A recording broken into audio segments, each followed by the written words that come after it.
पूरा देश कह रहा है अब की बार, खड़गे जी भी कह रहे हैं।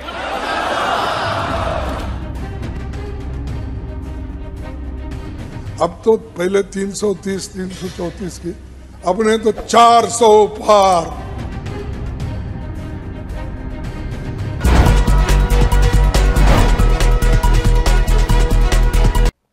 दोस्तों नमस्कार, मेरा नाम संजय मग्गू है और मौजूद है देश रोजाना के डिजिटल मीडिया प्लेटफॉर्म पर। देश के अंदर चुनावी माहौल बनने लगा है। आप माने तो आने वाले एक महीने के अंदर अंदर, यानी कि आज 7 फरवरी है, तो अगले महीने यानी कि मार्च के पहले पखवाड़े में 7 मार्च हो या 10 मार्च हो या 15 मार्च से पहले पहले चुनाव की घोषणा हो जाएगी। देश में लोकसभा चुनाव का बिगुल बज जाएगा। मान ले तो चुनाव का जो माहौल है वो इस समय पूरे देश में बना हुआ है। एक तरफ जहां भारतीय जनता पार्टी के लोग हैं, आपने आज सुना होगा राज्यसभा के अंदर प्रधानमंत्री मोदी का भाषण, और उससे पहले 2 दिन पहले लोकसभा में पीएम मोदी बोले थे और 400 पार का नारा जो प्रधानमंत्री जी ने दिया। प्रधानमंत्री जी ने कहा कि 370 भारतीय जनता पार्टी और 30 सीटें उनके जो एनडीए के गठबंधन के दल हैं।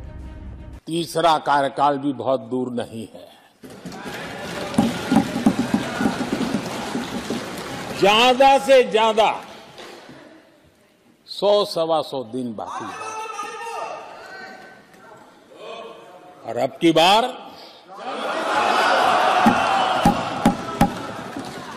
पूरा देश कह रहा है, अब की बार खड़गे जी भी कह रहे हैं।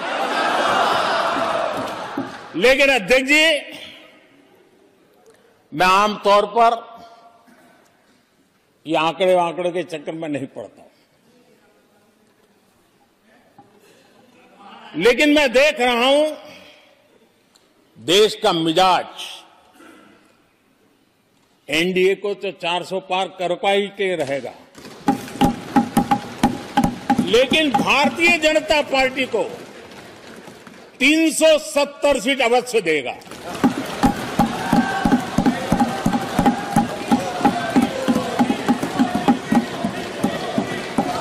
बीजेपी को 370 सीट और एनडीए को 400 पार।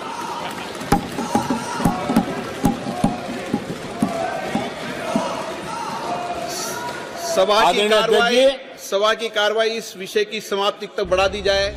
मोटा मोटी प्रधानमंत्री जी ने कह दिया कि जिस आत्मविश्वास से लवरेज होकर वो बोल रहे थे कि 2024 भी भारतीय जनता पार्टी का है। एक तरफ जहां एनडीए की तैयारी है, वहीं दूसरी तरफ जो इंडिया गठबंधन चुनाव के लड़ने के लिए तैयार हुआ था आज से लगभग 1 साल पहले। महाराष्ट्र हो, कर्नाटक हो, बंगाल हो, दिल्ली हो, बिहार हो, कई राज्यों में उनकी बैठकें हुई थी। लेकिन वो गठबंधन जिसे INDIA यानी कि इंडिया गठबंधन का नाम दिया गया, उस इंडिया गठबंधन के आकार लेने से पहले ही जहां एक तरफ एनडीए अपने कद को, वजूद को, परिवार को बढ़ाता चल रहा है, तो वहीं इंडिया गठबंधन के लिए अगर ये कहें, एक फिल्मी गाना है कि इस दिल के टुकड़े हजार हुए, कोई यहां गिरा कोई वहां गिरा। लगता तो ऐसा है कि चुनाव डिक्लेयर होते होते इंडिया गठबंधन की स्थिति भी कहीं ये ना बन जाए कि इस गठबंधन के टुकड़े हजार हुए, कोई यहां गिरा कोई वहां गिरा।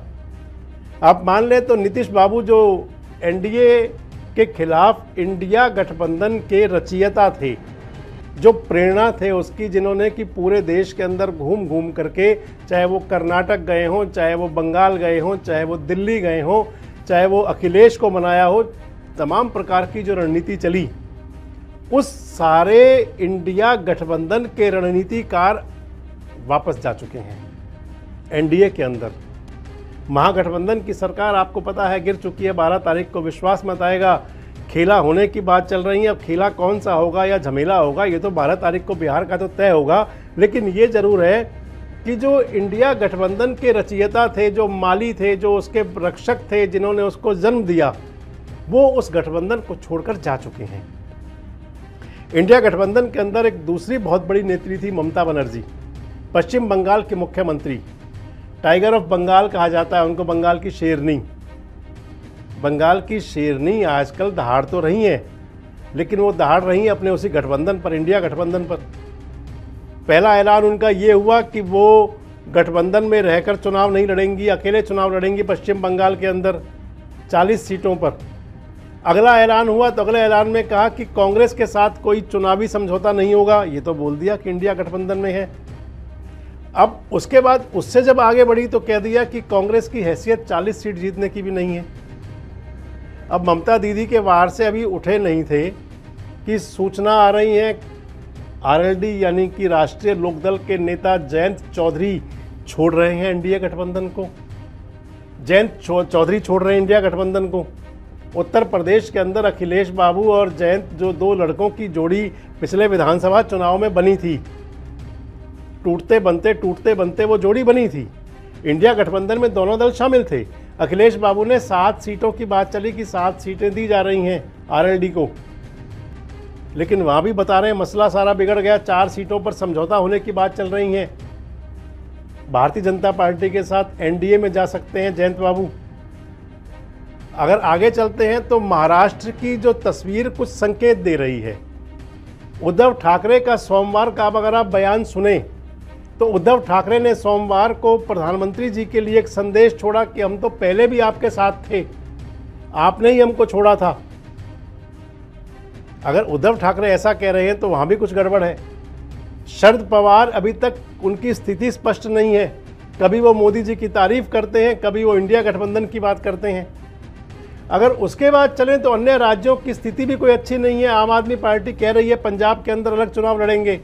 इस सारे माहौल में जब देश चुनावमय हो रहा है और अगर बात चल पड़े तो विपक्षी नेता तमाम, चाहे वो राहुल गांधी हों, चाहे वो मल्लिकार्जुन खड़गे हों, चाहे वो अरविंद केजरीवाल हों, चाहे वो तेजस्वी यादव हों, चाहे वो कोई भी पार्टी हो, जितनी भी पार्टियां आज सो कॉल्ड इंडिया गठबंधन में शामिल हैं, एक ही आरोप होता है कि केंद्र सरकार यानी कि मोदी तमाम एजेंसियों को लगा करके विपक्ष को तोड़ रहा है।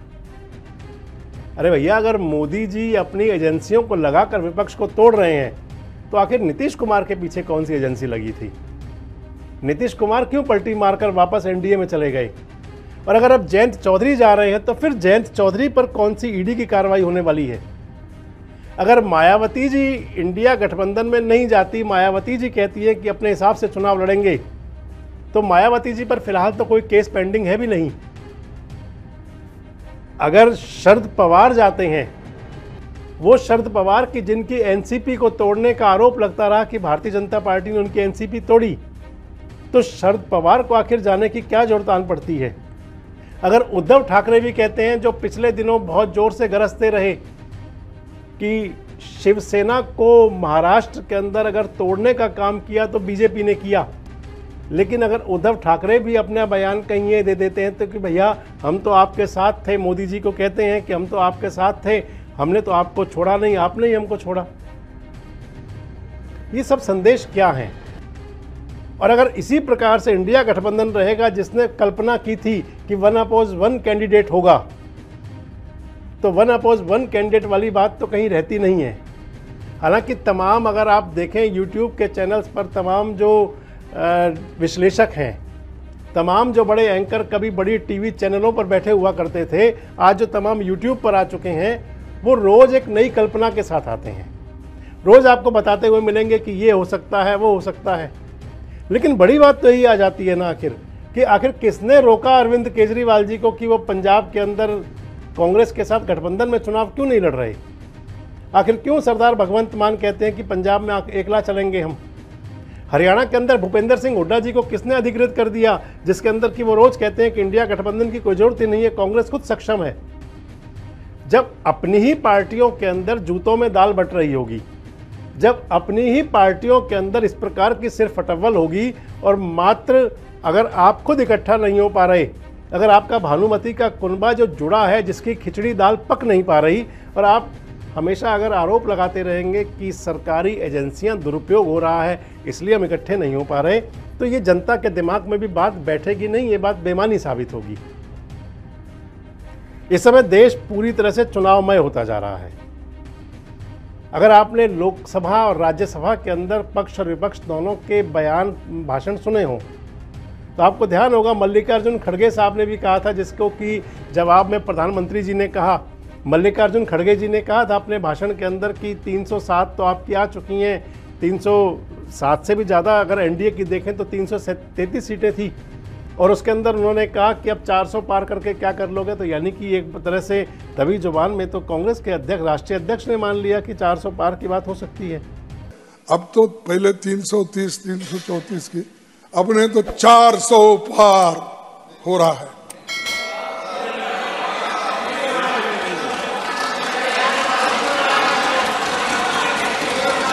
अरे 400 अरे तुम सुन के आओ सर, मेरा दावा है ये लोग ठहर के चुन के आने दो सब। नहीं, ये लोग ठहर के चुन के आने दो पहले, इनको पहले भेजो तब मालूम होता। ये सब मोदी के कृपा से आए हैं, तालियां बजा रहे। हाँ, ये मोदी के कृपा से आए तो तालियां बजा रहे। ठीक है, हम देखो एमएलए लड़े, एमपी लड़े, आज आखिरी वक्त इस राज्यसभा में यहाँ के लोग तो पूरा मोदी जी के आशीर्वाद से ही आए हैं, और आशीर्वाद से आने के बाद उनका काम है।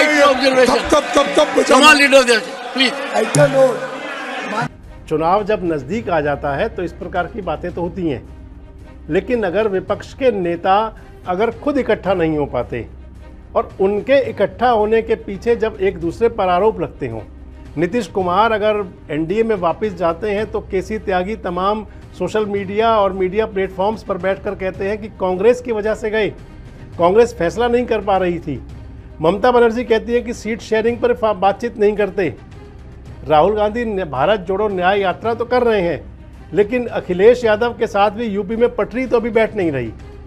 और राज्यों की स्थिति भी अगर देख लें तो कोई ऐसे संकेत सामने नहीं आ रहे जिससे कि ये लगे कि कांग्रेस और विपक्षी गठबंधन के अंदर तमाम पार्टियां किसी प्रकार से एकजुट हैं इस गठबंधन को बचाए रखने के लिए। तो फिर अगर सारा दोष ये सरकारी एजेंसियों, मोदी शाह और बीजेपी को देंगे तो फिर उससे जनता तो बात नहीं मानेगी। वैसे आपको क्या लगता है कि जिस प्रकार के हालात बन रहे हैं, क्या इंडिया गठबंधन चुनाव आते आते तक टिका रह पाएगा? आपको क्या लगता है कि चुनाव की घोषणा होने तक क्या जो एनडीए और इंडिया की बात चलती है, कल्पना है कि 1/1 कैंडिडेट होगा, क्या ये सार्थक हो पाएगा?